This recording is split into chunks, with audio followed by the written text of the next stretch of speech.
Bueno, un gusto, como dijo Carlos, estar con ustedes acá hoy, poder compartirles y poder contarles un poco cómo venimos trabajando con esto de las iniciativas de las rondas licitatorias del offshore.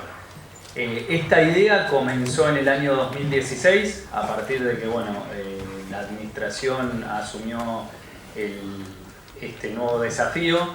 Nos encontramos con que en ese momento el panorama de la situación energética era complicado, había que fomentar nuevas fuentes de energía, lo necesitábamos como país, y entonces se empezó a trabajar en dos iniciativas principales, una de las cuales se desarrolló bastante, que fue todo el desarrollo de los yacimientos no convencionales, trabajando en conjunto con las provincias, en particular con la provincia de Neuquén, pero bueno, también apuntando a desarrollar los convencionales en la cuenca del Golfo, en las provincias de Santa Cruz y Chubut. La otra iniciativa que tenía un nivel de riesgo mucho más elevado era el ir a buscar la energía en el territorio del offshore. Nosotros teníamos como país bastante actividad, si se puede decir, realizada en las distintas zonas del offshore, varios pozos perforados, varias campañas sísmicas que habían tenido lugar en los últimos 20-25 años, y entendíamos que era un momento propicio, ya sea por un precio del petróleo un poco más acomodado y ya sea porque estaban dadas las condiciones macroeconómicas, como para salir a buscar en el mundo, como decía Carlos, de aquellas empresas experimentadas que estuvieran interesadas en entrar a Argentina y ayudarnos a explorar toda el área offshore. Como para empezar a comentarles un poco lo que es el marco regulatorio, la ley de hidrocarburos, la 17319, es la que rige toda la actividad hidrocarburífera en el país. Esta ley, que es del año 67, tiene ya más de 50 años de vigencia, ha sido la que, pese a ser una ley, si se quiere, de muchos años, ha permitido el desarrollo de la actividad, y es bastante notorio todo lo que se ha logrado a partir de esta ley, que no ha tenido grandes modificaciones, se ha ido reglamentando a lo largo del tiempo durante todo el correr de estos 50 años. Muchas de las reglamentaciones son muy modernas, pero en definitiva ha sido una buena ley base en la que hemos podido arrancar todo el desarrollo. Tuvo dos cambios principales en el año 2006 y en el año 2013. En el año 2006 fue cuando se dio por la cuestión de la reforma constitucional, los hidrocarburos pasaron a ser parte del territorio de las provincias, y en 2013 se introdujo el cambio para darle, digamos, nacimiento a los reservorios no convencionales. En lo que es el marco legal de esta ley, plantea un régimen, una primera etapa de exploración en general de cualquier campo virgen, y después un régimen de concesión de explotación. Estoy tratando de leer para no olvidarme nada. Los recursos como quedaron a partir de 2006 es: las provincias son dueñas de los hidrocarburos en su territorio, y el Estado Nacional en todo lo que es offshore, más allá de las 12 millas marinas. Entre las 12 millas marinas y el territorio terrestre corresponde a la provincia que corresponda. En general los permisos de exploración suelen durar de 10 a 13 años dependiendo del tipo de yacimiento, y las concesiones de explotación pueden ir de 25 a 35 años. El gobierno nacional, nosotros definimos la política energética estratégica. Hoy las grandes iniciativas, como puede haber sido en su momento los planes estímulos para yacimientos no convencionales, como pueden ser reglamentaciones generales a nivel de ambiente y demás, se dan desde el gobierno nacional. Luego la provincia tiene su propia normativa provincial, que es con la que trabaja en el día a día y resuelve sus cuestiones particulares. Hoy, costa afuera, como decía Carlos, es más o menos el 18% de la producción de gas, con las plataformas que tenemos allí disponibles. Tengan en consideración que con el último trabajo que hizo Copla, tenemos casi una plataforma continental de 6 millones de kilómetros cuadrados, prácticamente inexplorados. Nosotros en la ronda 1 pusimos a licitación 200.000 kilómetros cuadrados, finalmente se terminaron otorgando áreas por un área, digamos, por una superficie total de menos de 100.000 kilómetros cuadrados. Presenta todas las dificultades de una exploración y una potencial explotación offshore por las características de la zona donde estamos. Toda la parte del sur requiere una gran infraestructura a desarrollarse, en instalaciones, en el caso de que pueda haber algún descubrimiento. Lo mismo frente a las costas de la provincia de Buenos Aires, con la complejidad de un área mucho más poblada que ellos requieren. Y luego lo que intentamos hacer en esta primera ronda, que como decía Carlos, había riesgo, había incertidumbre de qué tan exitosa iba a ser, era poner el énfasis en que íbamos a reconocer por parte de las empresas aquellas que nos ofrecieran más actividad de exploración. Todavía estamos en una fase donde, pese a tener algunos pozos perforados y tener algo de información sísmica, todavía es una etapa de exploración muy temprana, y hay que seguir trabajando para tratar de explorar y definir las cuencas geológicas y ver dónde realmente se puede ir a concentrar la operación. Así que nos basamos principalmente en ello para generar una ronda con términos y condiciones bastante favorables y bastante atractivas para estas primeras empresas que decidieran acompañarnos en este desafío. Ahí está un poco el plano, el mapa de lo que es las distintas cuencas que tenemos en lo que es Argentina. Nosotros comenzamos, por una cuestión de información disponible con lo que es la cuenca de Malvinas y la cuenca argentina, la parte norte, y después van a ver por ahí varias cuencas productivas, las verdes, y después tenemos la cuenca del Salado, cuenca del Colorado y otras cuencas también que tienen bastante potencial, exploratorio, pero bueno, a esta altura todavía no nos permiten definir con claridad la cantidad de recursos que podemos llegar a tener. Esto es un poco más de detalle respecto de la información que había en cada una de estas cuencas. Como pueden ver, una gran cantidad de pozos. Muchos de los pozos durante estos años se perforaron más cercanos a la costa. Todo lo que es la perforación offshore tiene su nivel de complejidad. Imagínense ustedes que estos pozos fueron perforados hace casi 20 años, muchos de ellos, o más de 20 años, incluso hay algunos más antiguos. La tecnología era otra. Hoy hay un nivel de tecnología mucho más avanzado que permite ir a unas profundidades de agua mucho más importantes. Hoy el récord de perforación de pozos en aguas profundas anda por más o menos 3.800 metros.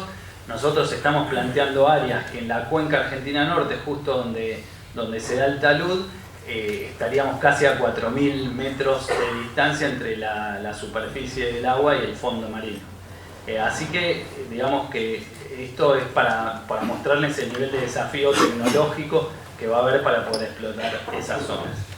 En la cuenca de lo que llamamos la cuenca de Rawson, ahí debajo de la panza de la provincia de Buenos Aires, ha habido algo más de actividad. Es una zona mucho más cercana, son pozos bastante más someros. Esa es una zona que todavía no se exploró, pero que estamos viendo, ahora les voy a mostrar un poquito más, estamos viendo como con potencial probablemente para ser incluida en la ronda 2. Esto es simplemente para mostrarles, tanto en la zona sur como en la zona norte, la cantidad de información que teníamos. Acá hay campañas 2D, campañas 3D. La adquisición sísmica pretende definir una estructura en el subsuelo. La sísmica 2D con otro nivel de definición, por así decirlo. La sísmica 3D en general se hace en un área más chica cuando ya se tiene identificado algún objetivo. Pero había bastante información en estas áreas, e incluso había habido una empresa que en el año 2016 había realizado actividad también exploratoria, así que toda esa información fue la información que se puso a disposición de las empresas. Para hacer una zona relativamente inexplorada había bastante información, lo que les permitía a las empresas tener una idea inicial de qué tamaño de estructura geológica podía llegar a encontrar. Eso resultó bastante atractivo y eso probablemente, la cantidad de información que ya había, fue lo que logró que el resultado también sea bastante exitoso en cuanto a cantidad de empresas interesadas en las zonas. Como les decía, tuvimos que poner condiciones atractivas. Esto lo estamos de alguna manera balanceando o equilibrando o estudiando a los efectos de la ronda 2, pero básicamente no se pidió un bono de entrada porque se valoraba más que nada la actividad exploratoria. Se propuso un régimen de regalías que arranca en el 5%, esto es lo más bajo que la ley de hidrocarburos permite. Hay un periodo de 4 años para realizar actividad exploratoria que creemos que es más que suficiente, pese a las cuestiones climáticas, en particular de la zona sur de Malvinas. Tenemos 13 años, tienen hasta 13 años de permiso de exploración las empresas, durante el cual pueden realizar toda la exploración que quieran antes de decidirse a tomar o no el área de manera, digamos, de manera comercial, por así decirlo. Está la posibilidad de demorar las inversiones en caso de que haya, digamos, justificaciones técnicas. También se permite exportar gran parte de la producción. Esto es otro aspecto muy importante. Hoy, por suerte, con el desarrollo de Vaca Muerta, hoy podemos decir que ya casi nos hemos convertido en un país exportador de gas. Estamos importando gas en pocas cantidades para el pico de invierno, que lamentablemente los gasoductos no dan abasto, pero tenemos que tener en cuenta que hoy el desarrollo de más gas, por ejemplo, en Argentina sería con la finalidad de que esa energía pueda ser exportable, porque ya hemos cubierto con creces las necesidades de abastecimiento interno. Después, obviamente, y esto por las características de la exploración offshore, por lo general las compañías prefieren, si pudieran elegir, sacar petróleo de la exploración offshore, porque es mucho más fácil todo su manejo, su transporte y demás, pero bueno, uno no lo sabe hasta que empieza efectivamente a perforar.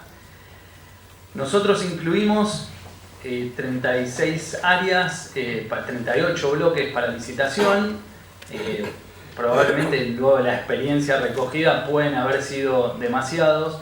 Por ahí, para las empresas que tuvieron un nivel de inversión de 10, 12 millones de dólares por bloque, en una zona donde hay mucho riesgo, donde hay poco dato, donde realmente no se sabe el potencial, por ahí fue un poco ambicioso creer que podíamos adjudicar los 38 bloques.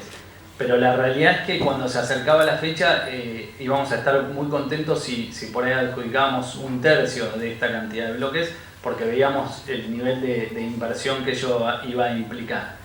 Entonces las empresas ofrecieron para los primeros 4 años las inversiones en exploración que consideraban, y a partir de esa oferta de inversiones con un mínimo por área, se terminaron adjudicando 18 áreas. Las cuencas, como bien dice ahí, son la cuenca argentina, la cuenca austral, que era la más pegada al continente en la parte sur, y la cuenca de Malvinas, más cerca de nuestras islas, ¿no? Como les decía, pusimos 38 bloques para adjudicar, 18 áreas finalmente fueron adjudicadas, tuvimos 23 ofertas en total y participaron 18 empresas, algunas de las cuales finalmente decidieron no ofertar y 2 se bajaron el día previo. Tuvimos un buen mix entre áreas en las distintas zonas. Esto también era una incertidumbre. Si bien en Australia hay mucha más información y fueron pocas las áreas que se adjudicaron, 2 de más o menos 6. Después en la cuenca de Malvinas y en la cuenca argentina, por suerte, tuvimos un resultado muy interesante. Simplemente para contarles, estamos ya planeando la ronda 2. La idea es que en esto de la actividad offshore uno compite contra otros países, compite contra otros momentos de cada uno de los países. En general, en el ranking de inversiones de las empresas hay que competir porque el offshore de por sí no, digamos, le cuesta lograr ingresar en los puestos de privilegio de las empresas para que destinen inversiones a esa actividad. Entonces nosotros creemos desde la Secretaría de Energía que, dados los resultados de la ronda 1, tenemos que aprovechar ese momento, tenemos que seguir buscando explorar, seguir buscando atraer el interés de compañías. Como Carlos decía, tuvimos 18 compañías, todas de primer nivel. Tuvimos compañías argentinas, algunas de las cuales se animan a entrar por primera vez al offshore, lo cual nos dio una gran alegría. Son pocas, pero es interesante también tenerlas ahí.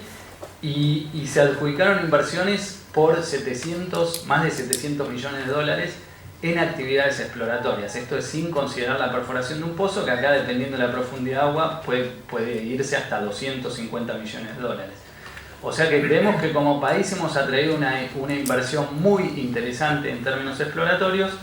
Por eso estamos ya planeando la ronda 2. Ya de hecho nuestro equipo, que es el que coordina, nuestra dirección, que es la que coordina la actividad, ya está trabajando en los documentos normativos, tanto el decreto como la resolución, y el plan es seguir trabajando en estos documentos hasta fin de año para luego lanzar la ronda a comienzos del año que viene. Las empresas van a tener aproximadamente 6 meses para realizar una revisión de la información con la que contemos, y probablemente en septiembre, octubre del año que viene, si todo va bien, estaremos adjudicando las áreas. Terminamos, ingeniero, un minuto. Sí, ya termino finalmente contándoles un poco cómo vemos el panorama de las áreas. Este es el plano que estamos relevando junto con compañías interesadas. Acá hemos marcado áreas macro mucho más grandes del tamaño de nuestros bloques, que ahí tenemos en la zona norte. Esta segunda ronda se va a enfocar en todo lo que es la zona norte. Estamos hablando de la cuenca del Colorado, la cuenca de Rawson, y seguir explorando la cuenca argentina un poco más hacia el sur, o incluso, si hay interés, probar hacia aguas más profundas. Así que bueno, esto es un adelanto, dejo la presentación a disposición y les agradezco muchísimo por la atención. Muchas gracias.